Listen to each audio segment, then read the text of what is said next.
I'm going to try to stay out of your way as best as I can, but there's only so much I can do with where the camera's set up.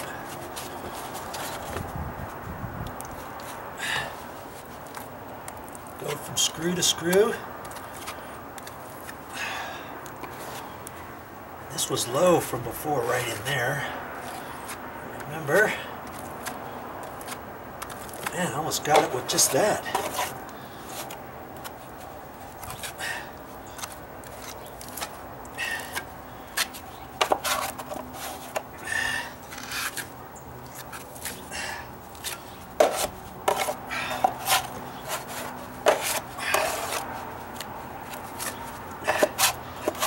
When you get it out, you just get it out of your pan, and I wipe it on the edge.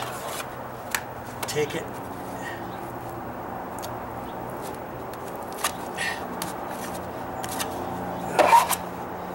let's see what I can do with this big one. Keep my finger over here. I can wipe it on the pan edge.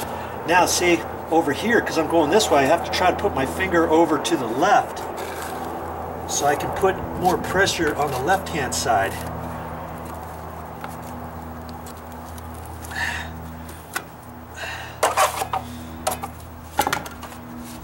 Kind of having a little difficulty over there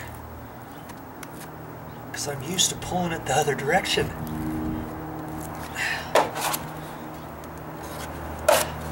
I put more pressure on the left hand side. Take some of that off, smooth in the middle, pressure on the right hand side.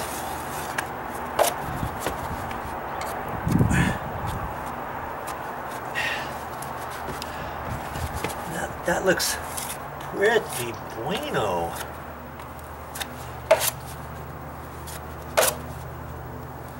If you have a good eye, you can kind of see what's going on here.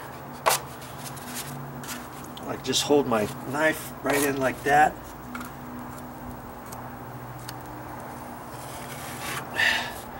And that's looking pretty good. Okay, so now I have that.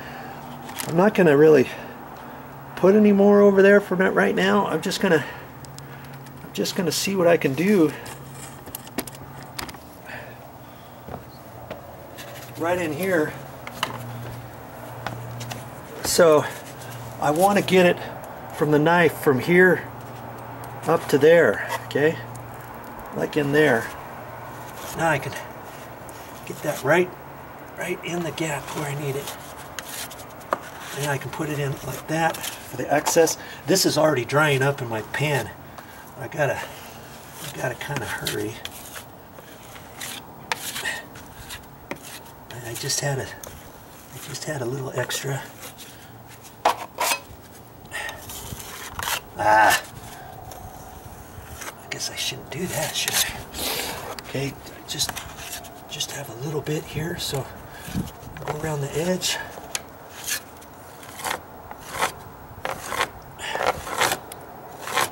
I know I'm going to have to do some more work in there, but my main thing right here is just to get the rest of it out of the pan and in where I can for this last little bit. Okay, making sure that I don't have any high points, knowing that, see, I got it all out of the pan. It's already dry that quick. It's already too dry in my pan to smooth out. Okay, and what I like to do is every 1 or 2 batches, you see any little bit, even this dry stuff here, I'm gonna end up just scraping that very quickly before my next bit, because that could be dry on there and it could have a potential of it to drag. Okay, just looking on this other, I'm liking what I'm seeing so far. And if I think I'm slightly high somewhere, I can just scrape off just a tad. But see, I did it so good from before that I don't really have any high bits. Before I start patting myself too hard on the back, I've got to go back over here, clean edge on there, and see if I have any little bits of high edge I can push down. And I don't have much. Looking at this, kind of where that screw is, kind of right down in there, I've got just a little bit. Where the transition is at the end, I'm just going to taper that down to nothing. Okay, that. Make sure my outside edge is lower than where I need it. Okay, beautiful. See, right in there, I pushed on it. I waited too long. That's kind of dry. There's a little bits of flake on there, which is fine. I can see right in there, just slightly high, not very much. That takes the little edges right out. Liking this fix-all. I haven't used this in ages. And once you get it on there, if you have to move too much right now, it'll drag. And then you're like, oh shoot, I should have made that a little lower when I put it on. Just make it smooth again.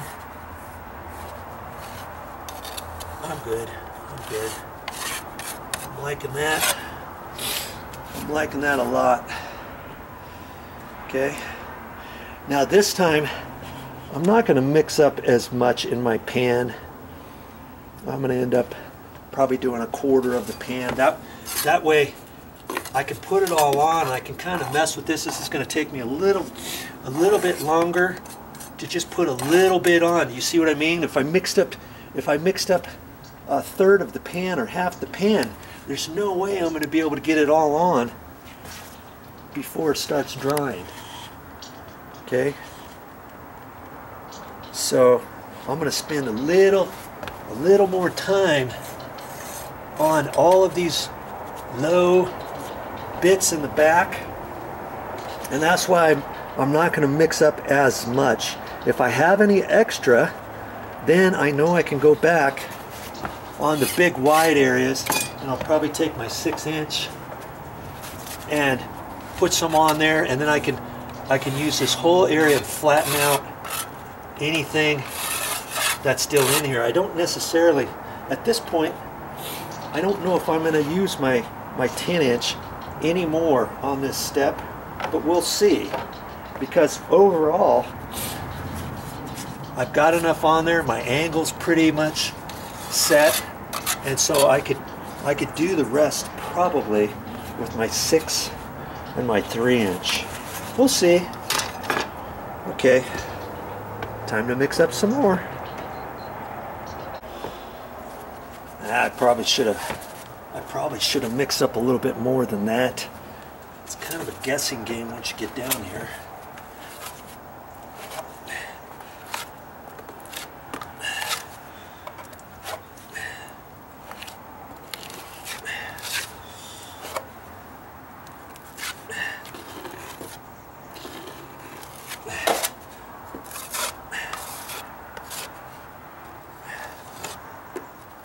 It's almost like installing sheetrock mud.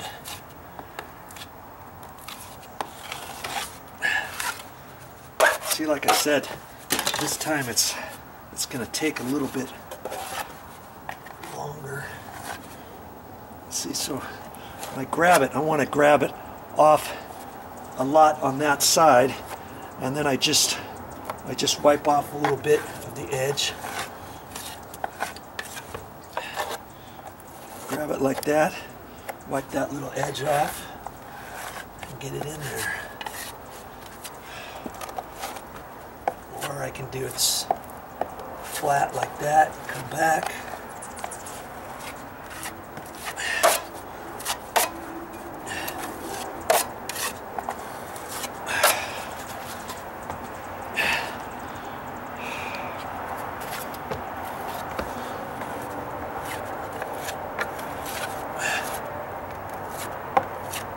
Like I said, there's only so long you can work with this stuff. That's why you should only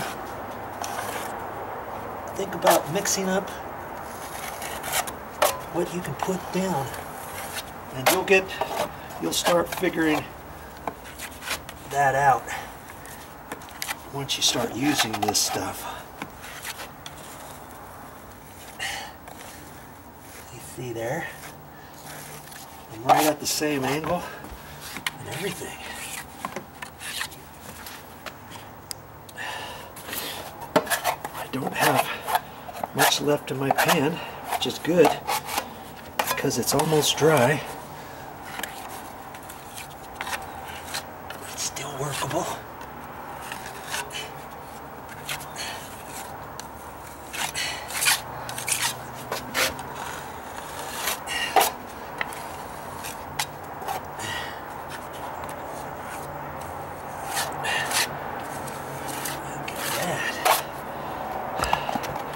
Pretty much got it all out of my pan.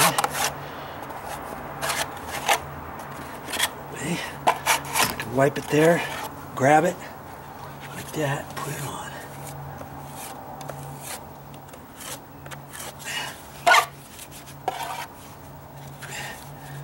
Yeah. A little short, but that's okay. I can mix up some more. Mix up some more, I don't mind. It was getting hard. It's pretty much hard now. It's almost hard in the pan anyways.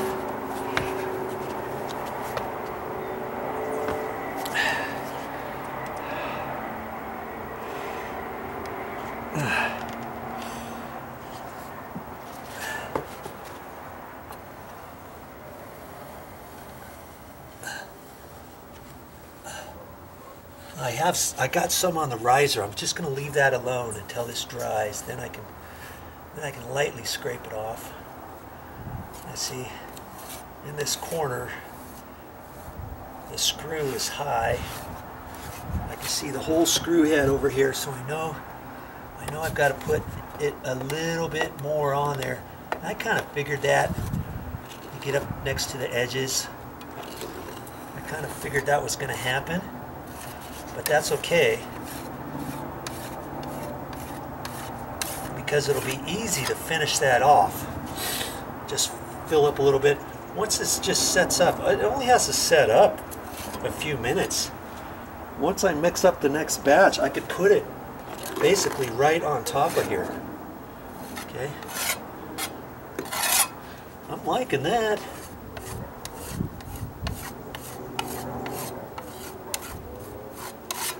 And where those screws are, instead of flat, it's still going up at an angle from here up.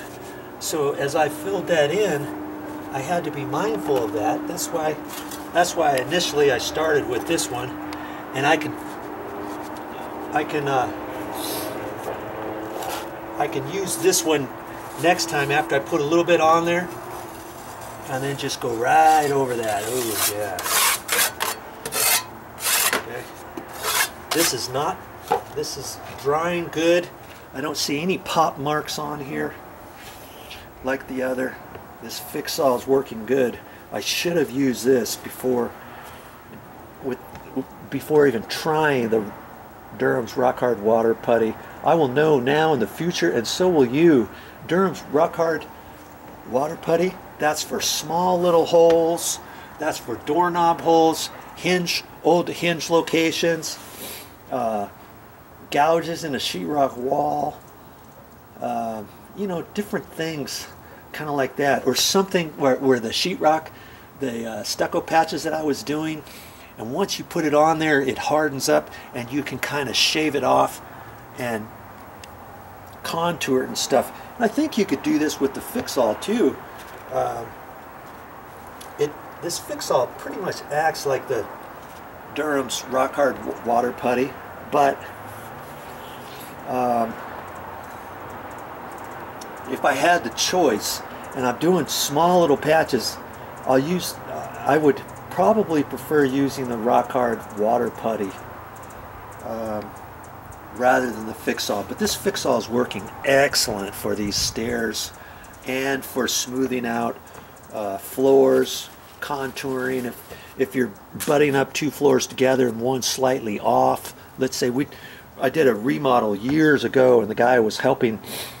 We were adding on to some people's house, and we were trying to figure out what the existing floor line was going to be at, and kind of poked some holes through the wall and took some of the stucco off outside and lined it up the best we could, and we were still slightly off after putting the new flooring down, or I think it was concrete. We did a concrete slab on the outside, and it was slightly off.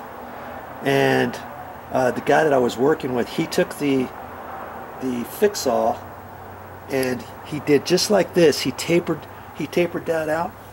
He did it in the afternoon. Looked really good. You do something like that, then you're going to use the wide 10-inch and then a hand trowel, kind of like a concrete trowel. You could use that. But for here, we didn't need that, did we?